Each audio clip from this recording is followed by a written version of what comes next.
In the face of threats from Iran, U.S. President Joe Biden says Washington's commitment to Israel's security is ironclad. Army Radio is reporting that the Air Force has conducted exercises in Cyprus in recent days in preparation for a potential Israeli strike in Iran. More on this from ILTV's Steve Leibovitz. President Biden's strong comment of ironclad support for Israel comes amid growing strains in Israel-U.S. ties after the airing of an interview in which Biden urged Israel to agree to a weeks-long ceasefire in Gaza. We'll also discuss developments in the Middle East, including our shared support for a ceasefire and a hostage deal, and urgent efforts to deal with the humanitarian crisis that exists in Gaza. We also want to address the Iranian threat. They're threatening to launch a significant attack on Israel. As I've told Prime Minister Netanyahu, our commitment to Israel's security against these threats from Iran and its proxies is ironclad. Let me say it again, ironclad. The comment from President Biden came during a press conference with the President of Japan. It also came amid Iranian threats to retaliate for Israel's airstrike on the Iranian consulate in Damascus that killed leaders of the Iranian Revolutionary Guard. According to Bloomberg, the U.S. believes a major attack by Iran on Israel is imminent and could happen in the coming days. Citing unnamed U.S. intelligence experts, the report said it was a matter of when, rather than if, Tehran will attack, but it is still unclear whether the attack will come from Iranian territory or one of its proxies. The report adds that Tehran could use high-precision missiles or drones in its assault. Iranian leader Khamenei has said Israel must be punished for allegedly attacking the Iranian consular building in Damascus earlier this month. Amid threats of an Iranian attack on Israel, Army Radio is reporting that the Air Force conducted exercises in Cyprus in recent days in preparation for a potential Israeli strike in Iran. Back in Washington, where President Biden expanded on his recent discussions with Prime Minister Netanyahu that included criticism of his policies in conducting the war in Gaza. And the fact of the matter is that Bibi and I had a long discussion. He agreed to do several things that related to, number one, getting more aid, both food and medicine, into Gaza, and reducing significantly the civilian casualties in any action taken in the region. Biden stressed that efforts are continuing to reach a deal between Israel and Hamas for the release of Israeli hostages in exchange for an extended ceasefire and placed the onus on Hamas. And today marks day 188 of the war in Gaza. Israel has confirmed killing 3 sons of Hamas political leader Ismail Haniyeh in a strike in the northern Gaza Strip. The 3 were operatives in the terror group. More from ILTV's Steve Leibovitz. The IDF confirmed 3 sons of Hamas's political leader Ismail Haniyeh, Hazem, Amir, and Mohammed, were killed after the car they were driving in was hit in a targeted airstrike in Gaza City's Shati camp. 2 of Haniyeh's grandchildren were reportedly killed in the strike, and a 3rd was wounded. Haniyeh is reportedly a billionaire. He lives in luxury in Qatar and has been the tough-talking face of Hamas's international diplomacy throughout the war. He was seen celebrating during the October 7th Hamas massacre. Only troops from the Nachal Brigade remain deployed in Gaza, confronting threats on the north-south highway. IDF tanks remain deployed along the border. It remains unclear if and when the Army will launch its long-planned assault on Rafah. But overnight, the Air Force struck various targets across the Rafah area. Meanwhile, Defense Minister Gallant announced that Israel would open a new crossing into northern Gaza to assist the delivery of aid. The new land crossing will facilitate deliveries of aid from overseas and neighboring Jordan.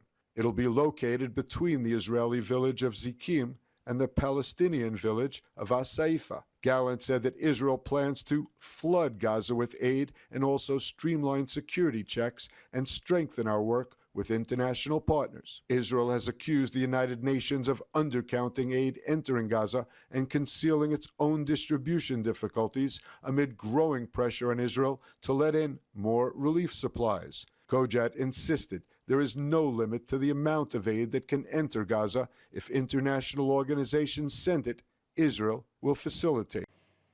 And moving on, Indonesia, the largest Muslim country in the world, is reportedly working with Israeli officials to normalize ties.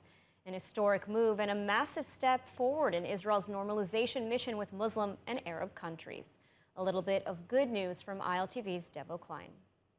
In a surprising turn of events, Indonesia, located in Southeast Asia and the biggest Muslim country in the world, is reportedly working hard to normalize ties with Israel. The report comes amidst the ongoing war in Gaza, with the Indonesian population and government showcasing immense support for the Palestinian people in Gaza. According to sources, Jakarta is set on normalizing ties with Israel. In exchange, Jerusalem will stop blocking Indonesia from joining the Organization for Economic Cooperation and Development, the economic organization that currently includes the world's 38 leading economies.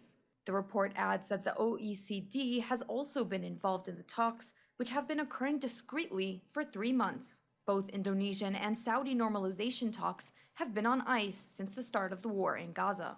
And in a historic first, Indonesia has joined the humanitarian aid efforts as an Indonesian aircraft airdropped aid into Gaza on Tuesday, thus marking the first time an Indonesian plane has flown through Israeli airspace.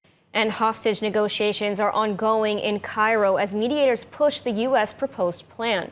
U.S. Secretary of State Antony Blinken said that the ball is in Hamas's court as the White House is desperately trying to reach a deal. ILTV's Devo Klein has the report. In the latest round of hostage negotiations, U.S. officials are pressuring both Israel and Qatar as the White House expressed much eagerness to come to a deal. We have an offer that's on the table now to Hamas that is very serious and should be accepted. Hamas could move forward with this immediately and get a ceasefire that would benefit people throughout Gaza, as well as, of course, get the hostages home. The newest conditions proposed by CIA Chief William Burns would see a 6-week ceasefire, the release of 900 Palestinian security prisoners convicted of murdering Israelis, and most importantly, an IDF withdrawal from the corridor between the northern and southern parts of the Gaza Strip, thus allowing Palestinians to return to the north. In exchange, Hamas would release 40 hostages.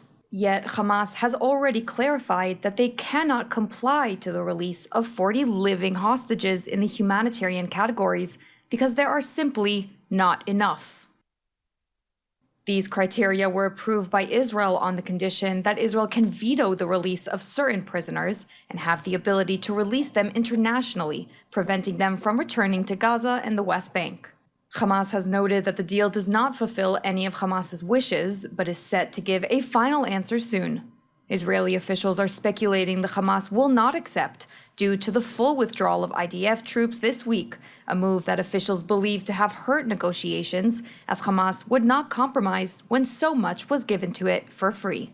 Washington has stated that the U.S. believes Israel is ready for a ceasefire and that it's time for Hamas to step up and go forward with this round of negotiations to see hostages released and a pause in fighting. We continue to work very closely with Israel, with Egypt, with Qatar, on getting an agreement that will result in an immediate ceasefire and the release of hostages, and also create even better conditions for surging assistance to those who need it in Gaza. And U.S. President Joe Biden is urging Israel to call for a 6 to 8 week ceasefire in the war in Gaza. The White House insisted the comment did not mark a major shift in policy. But in his appeal to Israel, Biden did not mention Hamas or the potential deal for the release of the Israeli hostages. More on this from ILTV's William Sharon.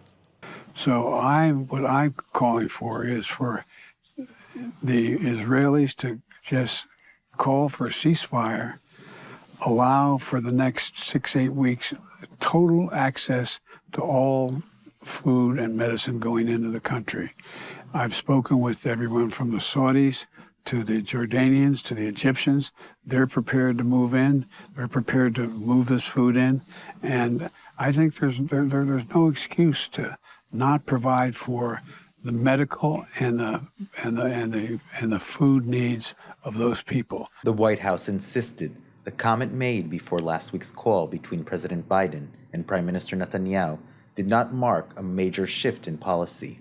Washington also announced that the meeting will take place in the coming weeks between Israeli and U.S. officials to discuss the planned IDF operation in the Gaza city of Rafah. The announcement seemed designed to push back at Prime Minister Netanyahu's announcement that Israel has already planned a date for the Rafah operation.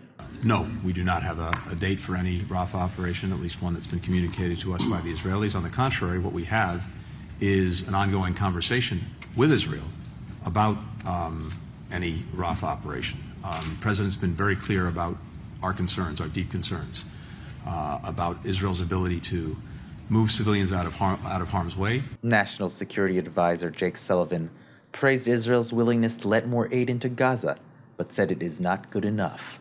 If you look at the last 2 days, there has been a substantial increase in the amount of aid going into Gaza. That's good. It is not good enough. We would like to see more action following through on what the Prime Minister has announced publicly, and we'd like to see that over the course of the next few days.